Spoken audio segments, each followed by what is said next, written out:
So Andy Bounds was described by AstraZeneca's global communications director as a genius whose advice can't be ignored. So we are in for a treat. He's the international best-selling author of 3 books, including The Jelly Effect and The Snowball Effect.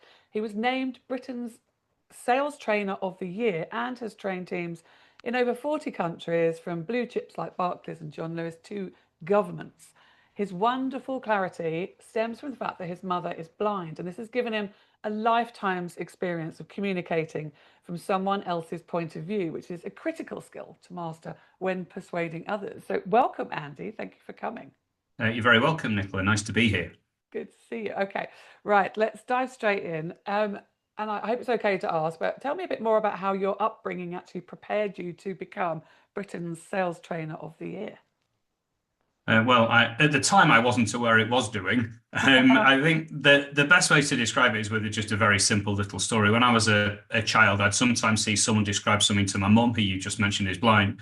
And sometimes mum wouldn't quite get what they were saying. Not her fault, not their fault, just, not used to speaking to blind people. And as a child, I would think, with the passion that only a child could have, oh, if you just had said it a different way, my mum would have understood that. And so I've always had this passion. Oh, if you just had said it differently, that would have worked better. And that's what my adult job is now, really. I talk to people who are trying to persuade people to buy from them, or to spend more time with them, or just to see them, or to choose them. And I just think, oh, if you just had said it like that, both you and the other person would have been happier. So it's really come from that, I guess. I love that. So is that constantly running around your head in every conversation that you come across? Yeah, pretty much. And what's the best way to explain that so it's good for the other person? I'm a big believer that communication in any form is an audience thing. It's not an us thing. So Nicola, if you and I think we have been epic on this podcast, but nobody else does, then we haven't been.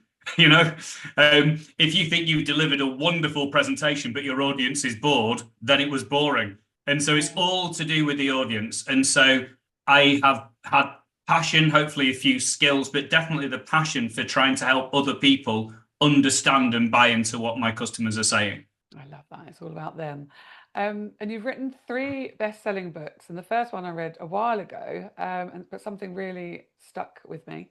Excuse the pun. A section about how to not jelly your audience. Tell us more about that. Is that when they think it's a rubbish presentation? What is that? Yeah, kind of. And the analogy is that how many people communicate is it's like they get a bucket, they fill it with jelly, and they just throw it in the face of the person they're speaking to. There's just too much stuff. So imagine that you were showing someone around a school, for example, and you said, look at this, look at this, look at this, look at this. And you go, look at this, look at this, look at this, look at this. And all these things you say, look at this about, might be epic, but after a bit, I just feel like I'm absolutely covered in all this jelly. A better way to do it is to say, so what are you most interested in? Oh, right, okay, you want a bit of green jelly, do you? And then you give a lovely spoon of manageable quantity of green jelly. You don't just shove loads of jelly in people's face. So basically, the whole book's called The Jelly Effect, but what it means is don't fling jelly over the other person. Instead, find out what they're interested in and then spoon feed them a manageable amount of the right jelly. I love that. And so, talking of jelly and ice cream, is that what the afters effect is? Is this like what is the afters effect? People told me I was going to listen to the afters guy when I went to see you first. What is that? Is it anything to do with jelly? No, it's not. In fact, the book was going to be called The Afters Effect, but then my publishers quite sensibly said that doesn't mean anything to anybody, call it jelly. So, but I'll explain what I mean by afters. Okay. When you talk about what you do, the thing to focus on always is not what you do. Instead, it's why people are better off after you've done it. So if you were a lawyer, Nicola, you might say, I'm a really good lawyer. I've been doing law for 50 years. I'm an expert in law. My legal practice is amazing. And I'm thinking, yeah, fine. But you see, after you, Nicola, I don't really want to go to jail. So my thing is, can you keep me out of jail? So I don't want to hear about your 50 years of legal experience. I just want to know, can you keep me out of jail? If someone talks to me, they're not interested in my searing insights into the communication world. They just want to know, after it, are they going to be able to sell a bit more stuff? So nobody wants me. They want what happens after me. Nobody wants the lawyer, but after her, they're not going to jail. Nobody wants a website, but after the website, hopefully your sales are going to go up. Nobody wants, I don't know, a computer, but after it, hopefully things will work better and quicker. So we never want the thing. We want why we're better off after the thing. Okay. And so do you pitch that as it were in a way? So you use the afters before And then you justify with the other stuff, or That's just right. with the Yes. other stuff? Okay. Yes, that's a really nice way to put it. I mean, if you want to make some notes here, anybody, just think of letters A, B, C. The best, most effective way to communicate is A stands for afters. So you talk about why the other person will be better off after you, and you ask some questions to find the jelly they want, right? So you find out the afters they want. The B then stands for build certainty. So you then prove that you can help them get the afters they want. And then the C, you close it off and say, so should we do it then? And that's basically it. So if you have a look at the world's best salespeople, they follow the ABC approach. They might not realize they are doing, they just naturally do it, but that's what they do.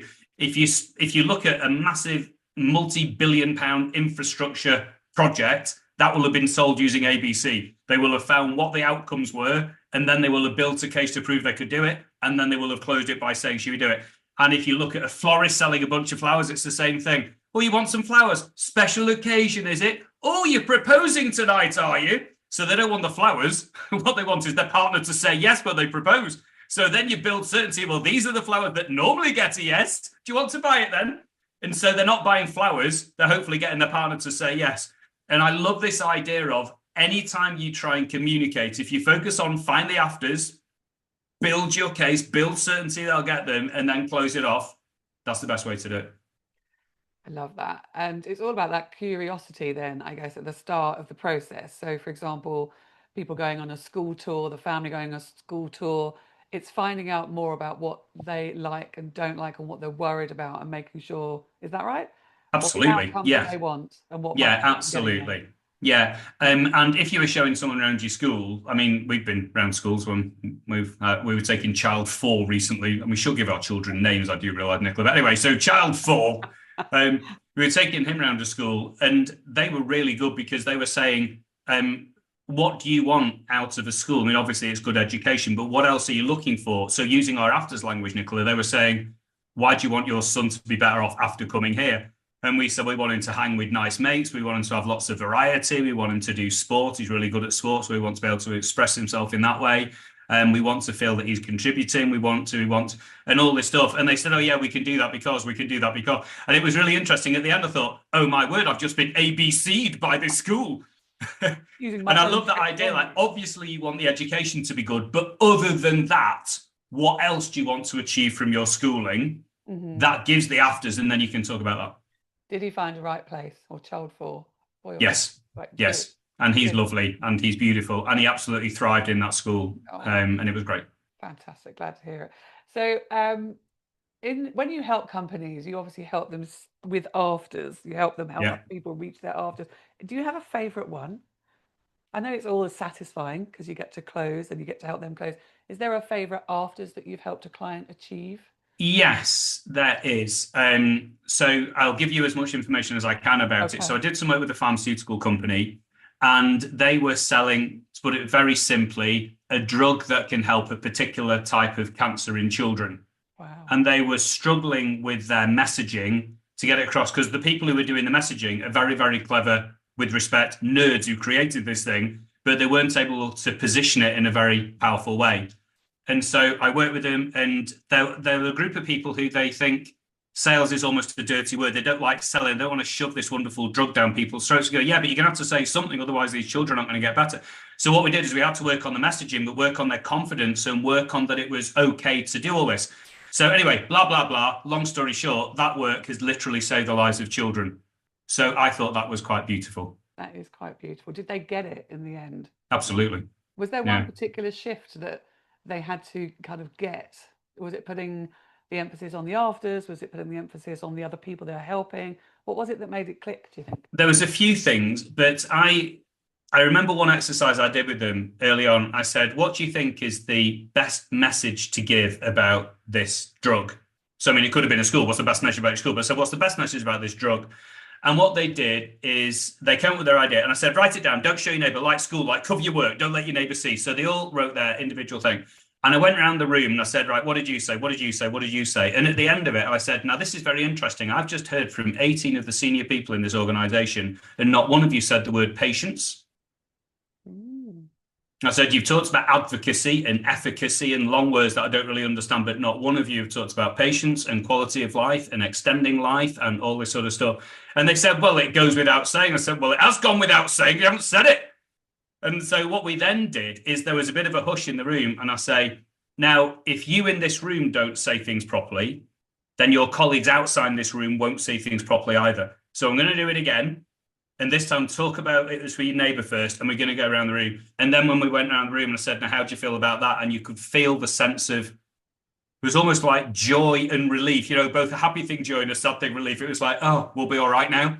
So I remember that was an absolute pivot for them. And then the next hour and a half was just beautiful because then we sort of started messaging, but it was that mindset shift. Like, so if you're in a school, your job isn't to do school stuff. Your job is after the school stuff to have delivered the afters that the patient, the parents and the children want. I love that. Okay, and actually, maybe it's just more simple than everyone thinks. So they're stuck in rooms brainstorming things all day, and they're coming up with these complicated statements. Maybe actually just getting it a bit more simple for the people you're trying to serve. Well, absolutely. I remember in another I have worked with other companies other than I remember another pharmaceutical company, and I asked what their messaging was, and they talked about optimizing advocacy and all this rubbish. And I said, do you mind assuming I'm stupid, which is quite an easy assumption to make. So just assume I'm stupid. Could you describe to an idiot why this drug is better than the competitor's one? And they said, because it's simple and it works. I mean, there you go. Say that. Say that. And then they started going in to speak to all these GPs and all these like hospitals and saying, it's good because it's simple and it works.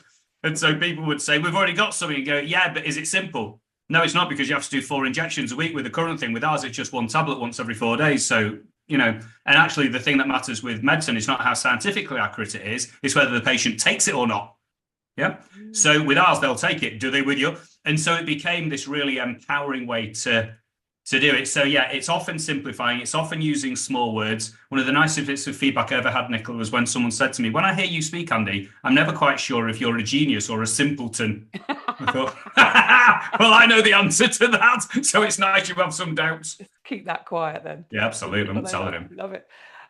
Good. And so in terms of schools and the agents that I work with, actually, they are all pretty similar. A lot of it comes down to personality, I think. Mhm. But their USP, they think their USP is, so we've got acres of this and we've been going for this many years, and small classes, great teachers, lots of holistic education and world class and all this kind of stuff going on. How, when you're actually pretty much the same, how do you differentiate? Is it purely down to personality? It can't be, can it? Or is No, it? it can't, because otherwise you'd be knackered if you didn't have a Yeah. good personality, right? So the various things that you can do, all those things you've said, pretty much every school could say. And the trouble is, if you say those things, I could cross out your school name and put another school name. And in the end, if 2 schools sound the same, I'm just going to go the one that's nearer my house or cheaper, Yeah. because you all sound the same. Yeah. So what we have to do is we have to be able to say things that other people don't. So number one is to focus on the afters. So for example, if someone gets in contact with me and says, Andy, why should I hire you as a speaker for a conference? My equivalent to what you've just said is say, well, I've been doing this 20 years and I've got some innovative approaches and I can hold an audience and. But actually a better answer is, well, it depends what your conference, what you want it to achieve. What do you want your delegates to do after they've been? Like, so what difference do you want to see if the conference is on a Wednesday? What do you want to see them do on a Thursday that they're not doing on a Tuesday? And how long do you want that after effect to last? Just a day or two? Are you looking for long-term improvement? Now, no other speakers talk like that. So everybody else is saying, oh, I've won an Olympic gold medal and I've like had a sex change operation and I have climbed up Everest from 5 different paths and all that stuff. And I'm just going, just what you want people to do afterwards.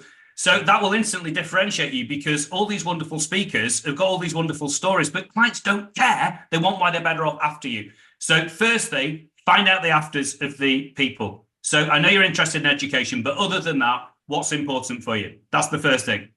Secondly, when you've done that, remember the powers of stories. So it's very powerful if somebody says, the thing I want for my little daughter is for her to be able to achieve X, Y, Z. If you say, you sound exactly like another parent that came around last year, they said the same thing about their son, and what's happened to their son since he came to our school is this, blah, blah, blah, blah, blah. Would you maybe like to have a chat with him or have a chat with the parents? It might be. Do you see what I mean? So at the time, they're not going, yes, but what year was your school founded? Like, nobody cares. Like, I wasn't going to go to your school until I realized it was 112 years old. If it was 113, I'd be all over it. So there you go. Number one, afters. Most people don't do that. Number two, tell good stories. If you want to go to ninja level, teach them something that they didn't know. So if you say, what we tend to find is when people come and have a look at schools, there are 3 things they didn't know they didn't know. Do you mind if I just share what they are and see if that will help you make a choice with school? Lovely. And people go, yeah, go on then, tell me that. And I love that, because if I do that when I'm starting with someone and they go, oh, Andy, I never knew that, I'm in a really good place, because that shows that no other schools taught that. So I'm the only school that talks about afters. I'm the only school that gave a story proving I can deliver those afters. And I was the only one who taught you 3 things you didn't know. Now, yes, you don't know what year my school was founded, but there is a chance you'll at least speak to me again. Also, it's usually on the website. So, That's right. And still nobody cares anyway. Nobody cares anyway.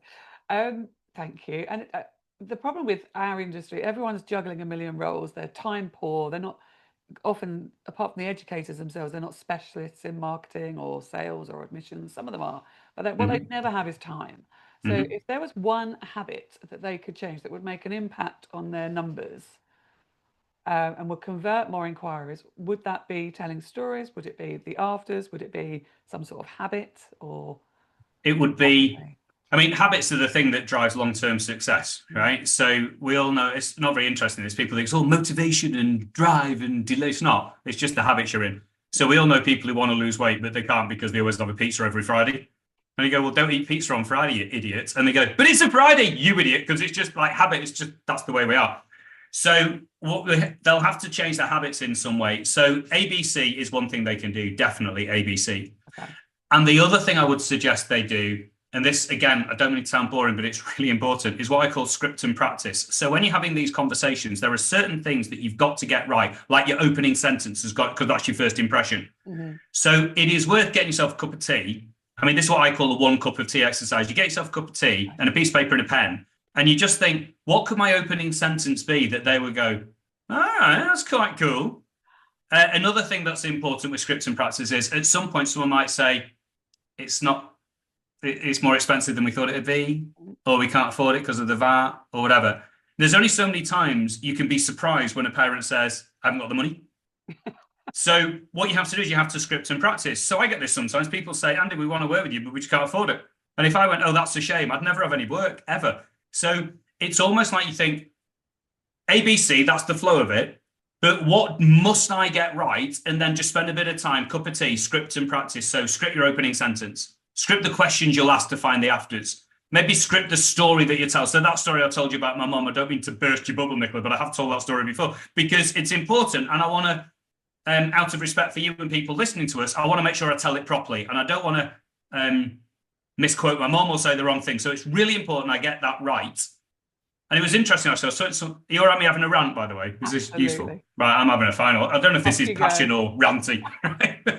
Here we go. Just feel free to shut me up. Strapping in. There we go. So I was talking to someone the other day about this script and practice thing. And they said, well, it's all right for you. And so what do you mean? And he said, well, you know, like you always like ask for the sale, but you ask it in a charming way. And I said, well, I wasn't born that way. And they go, yeah, you were. Like salespeople, are they born or are they made? Are they born or are they made? I said, they're made. I said, this has never happened in the history of human biology, right? A midwife comes up carrying a baby and says to the parents or parents, oh, look, you've had a little salesperson. Salespeople aren't born, they're made. So if people want to be really good, the 2 things to do are follow ABC and script and practice the things that are really important, which is usually how are you going to open it, what questions you're going to ask, what your best story is, and how you're going to ask someone to come to your school. Because it's quite hard to say, are you going to send little Johnny then or not? So you do have to know how you're going to ask that. Otherwise, you're not going to ask it and say, well, we'll wait to hear from you. And then you don't. But they do. I mean, this is half the problem. But they won't now. They've listened to this. I love that. That was quite a short rant. I mean, I was expecting more ranting. So No, we can do ranting. We can do more. So let's have a think. When you have decision makers, whether that's parents or in a sales situation, and they want to go away and think about it. I mean, education is a big decision. You know, it's going to last for years and years. And it's, you know, for some schools, it's £250,000 investment per child. And there are a lot of nervy parents out with lots of pressure and conflicting ideas. So when they want to go away and think about it, what can we do to increase our chances of them coming back and saying yes? Because we can't always close on the day, not least because there are other hoops to jump through in terms of safeguarding and school reports and things. So how can Of we course. That's a great make sure question. I we're love it. keeping them on? And you absolutely should not try and close it on the day unless you think they're pretty much there. And you could say, well, we can get going if you want to. So I was working with a group of salespeople recently, actually, and I said, when a customer says they want to go away and think about it, what do you think they really mean? And they said, oh, it's an objection. They don't like it. You're probably messed up. They might be going to the competitors. And they had this big, long, ranty list. And I said, yeah, or they want to go and think about it. They went, oh, yeah. So you say, no, sign on the dotted line and then we'll have a cup of tea. Just doesn't work. So what I do is this, because I get this as well. And what I advise my customers to do, if somebody says they want to go and think about it, you don't want to let them go out the door and hope they ring you back, because they might not. So what you do is this, you say, absolutely, go and have a think about it. Would you mind if I gave you a call in a couple of days just to see what your current thinking is? Like, no pressure at all, but I'm just really interested to know what you think. I would say just ring me back, but the trouble is I'm teaching half the time, so you'll just hit my voicemail. So would you mind if I maybe gave you a call, I don't know, 1 o'clock on Thursday? Would that be all right? Like, what do you think? Now, they might say, no, sod off. All right, fair enough. But usually I say, I don't want you to ring me because you'll probably miss me. And I don't want you to email me because I might not get back to you very quickly. But if I can just call you at 1 o'clock on that day, and if you're not ready to talk, just tell me you're not ready to talk. So you make it as soft as you can, but you're basically saying, let's arrange a follow-up. No. Yeah. And what I love about that is it means that you are, if you like, you've got a bit of control. Yeah. Because if they say, I'll ring you back if I want to, what if they don't? Do you chase them? Do you not chase them? It's hard to know. Super awkward. Yeah. So that's one thing. Do a follow-up. Another thing which I do is when they're thinking about stuff, I always say, I'll think about stuff as well. So I say, obviously, you've got a lot of decisions to make, and this is a lot of money if you do want to come in. So you do need to make sure that works. I'll tell you what, how about this? While you're doing your thinking, let me do some digging around for you. So those afters you said you want, let me go and see what afters other people have got here. So you can have that chat. So it's almost like while you're thinking about money, I'll have a think about you and your kid to see if there's anything we could do. So then when we circle back in a couple of days, it's not just you saying yes or no. I'm bringing you stuff as well. Nice. I like that. Reciprocal rather than just hanging around waiting. Yeah, I just don't like lack of control ever. No. Yeah. And I don't like lack of balance. I don't like if they're the ones who have to think. So sometimes people will say to me, Andy, we just need to go and check our budget. So I will say, yeah, okay, you check your budget. Let me check my diary because I'm really busy. So you check you've got the money. I'll check I've got the time. And we can circle back. When should we speak? I don't like, we'll check the money. And if we've got the money, we'll go with you. I want them to think it's not a done deal. Do you know what I mean? Yeah. It balances the power. It does, yeah. Nice. Okay. And then there's lots of discounting in our world, and it's ruining the provision of the education, which is not good. And the agents abroad, they're like third-party sellers that represent schools, recruit and advise on where to go.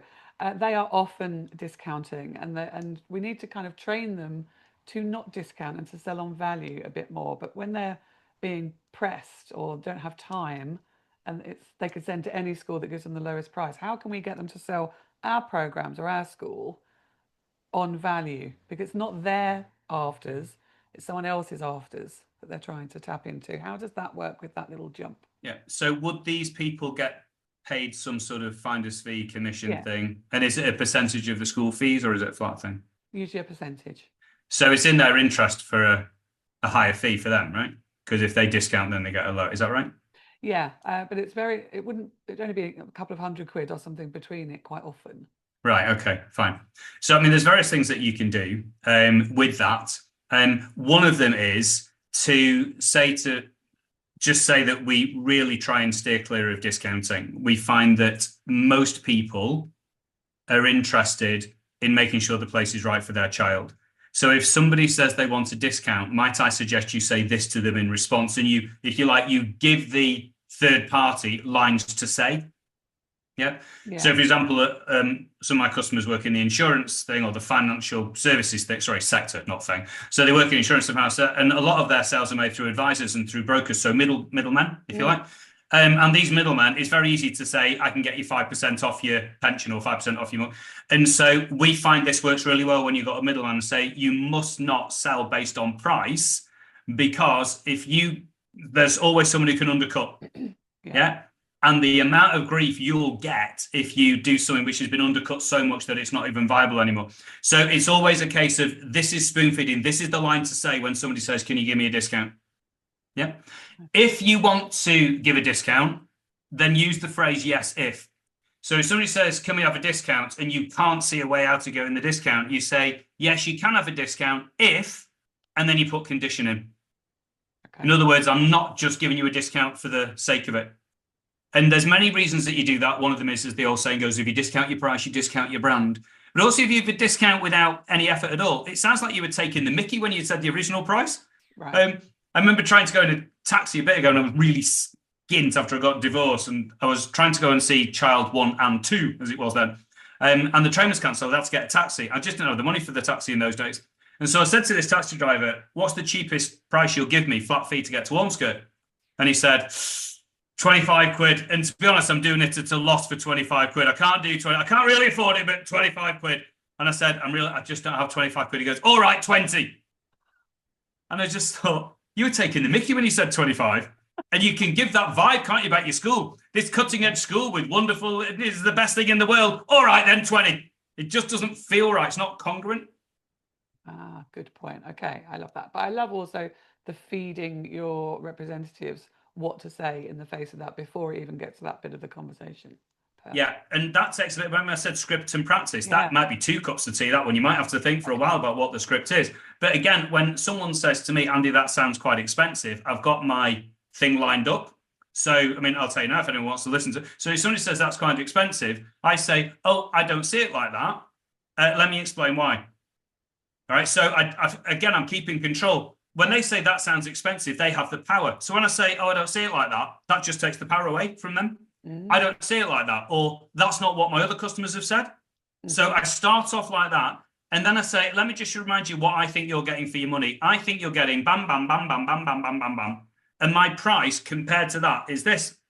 So I just remind them of all the afters, all the value they're getting, because they're not paying for me, they're paying what happens after me. Yeah, I love that. Good. I'm totally using those lines. Okay, so jotting those down. So from the most of the people in the sector also haven't come from a sales background, and especially not heads and senior leadership team.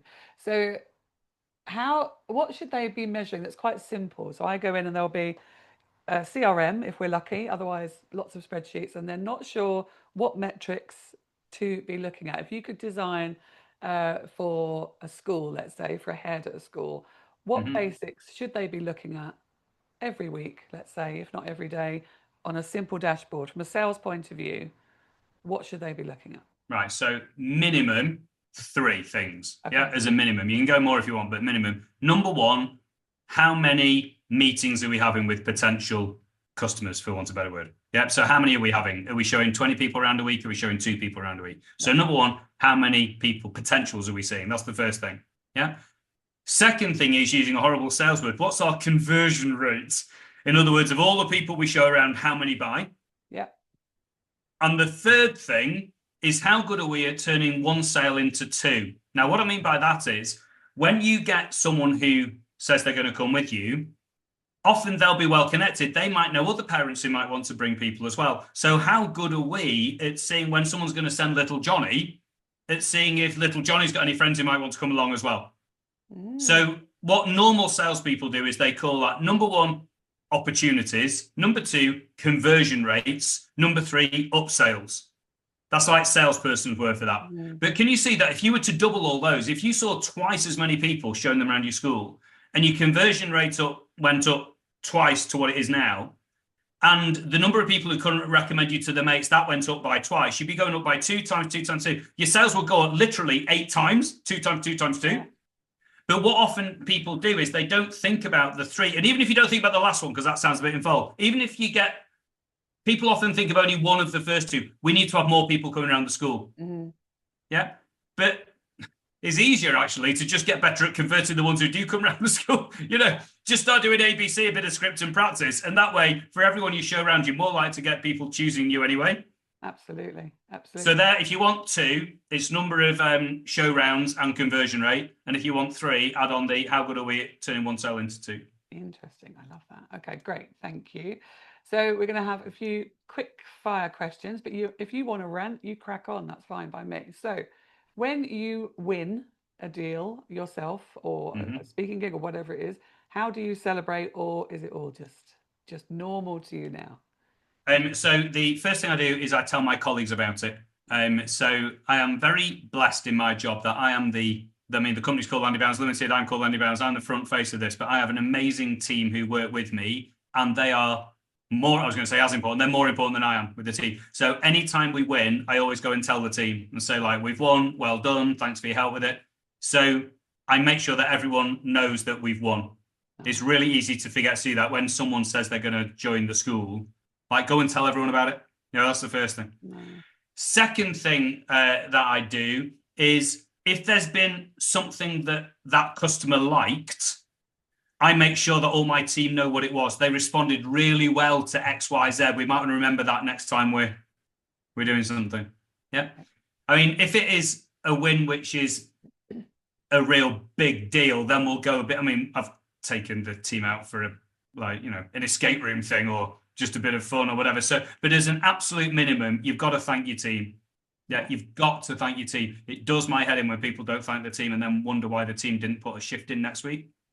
Yeah, and I agree actually. Oh, my voice went funny. So the people that tour around the school, there are often sixth formers involved, teachers involved, the heads involved. So actually, if that converts, how lovely to be able to go and tell everybody. I wonder if they do. I wonder if schools do. Yeah, it's one of these. Every single person hearing what we've just said will say, "Well, yeah, obviously," and go, "Yeah, but do you?" Yes. I mean, do you?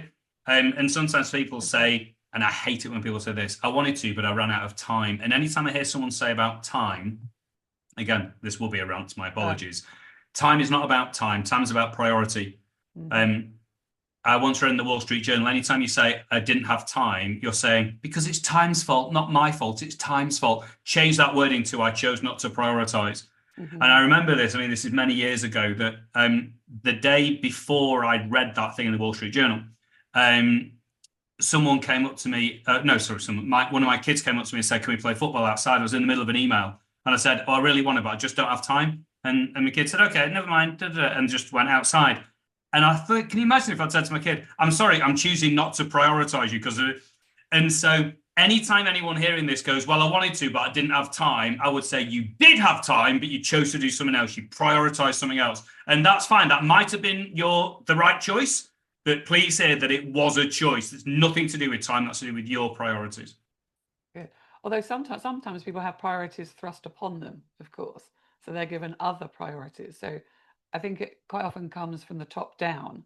So in an admissions team, they've got to sort out, I don't know, the cups of tea for open day, but they're not looking at how they're going to convert the visitors on the open day because they're not being treated as that person. Their priority. That's fine, but I know you're not saying this, right? That feels a bit like an excuse to me. If you think it's important, you'll work it out, right? So if you can't do it today because you're doing cups of tea, put a note in your diary or a reminder on your phone, go and thank everyone tomorrow. I just don't have much. I didn't have time or I didn't have the opportunity or I was busy that day. We'll just do it the next day, is my humble opinion since you've asked for it. No excuses. Okay. So there are some horrendous sales phrases around.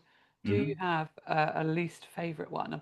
Obviously not the time one, but the sales phrase like always be closing or buy or die or those ones. Have you got any? Always be closing it's all about message retention.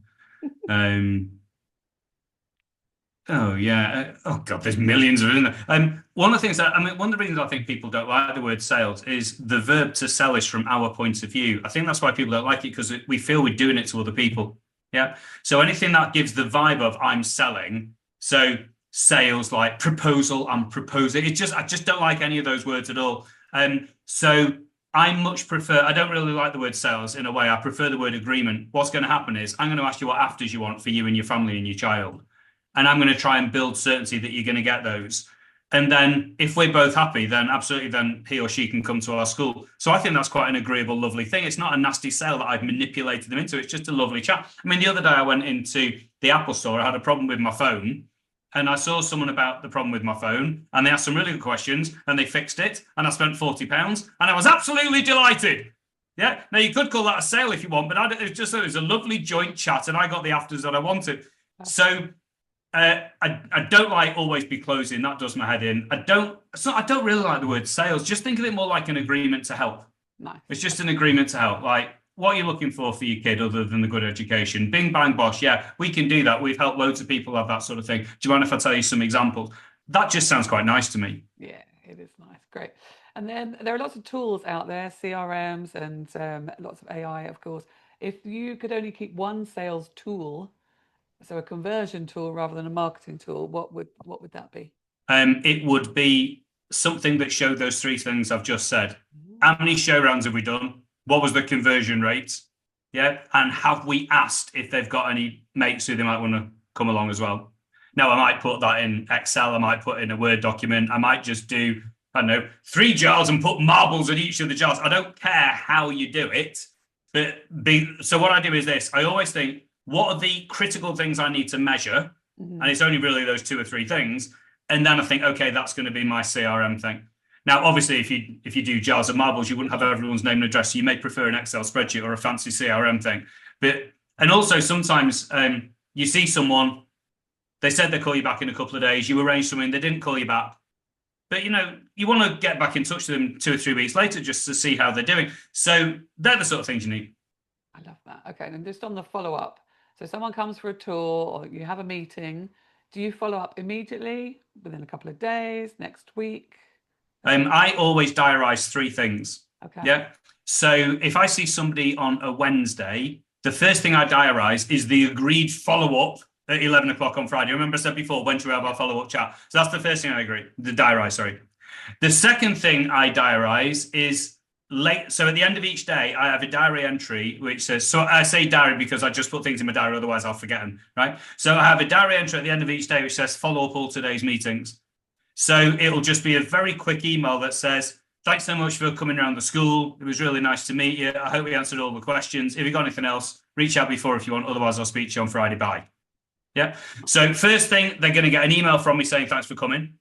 A couple of days later, they're going to have the call that we arranged. And then what I do is I also do a third thing, which is about a week after the arranged call, which is if I haven't heard from Nicola by then, just drop her a line and see how she's doing. Nice. Okay. So that way they get an immediate thanks for coming. They have an agreed follow-up thing, but sometimes like crap happens and stuff could get missed off. So I have this backstop thing a week from now, which means if it happens to have slipped my mind or your mind, I can just drop a line. Now that third time when I drop a line, if I've got their mobile number, it'll often just be a little WhatsApp. It doesn't have to be a big formal glossy thing with a brochure attached. It's just like a little, hi, it's Andy from the school. You came out last week. I really love meeting you and hearing about little Jasmine and what you got planned for her. How are things going with your school choice? Anything more you need from me? So it's just nice and it's light, but I find those 3 things work well. Lovely. Good catch all. Okay. And then using the phone or email, which converts or closes best? Phone. Phone. Yeah, me too. Yeah. I mean, you might want email to confirm everything.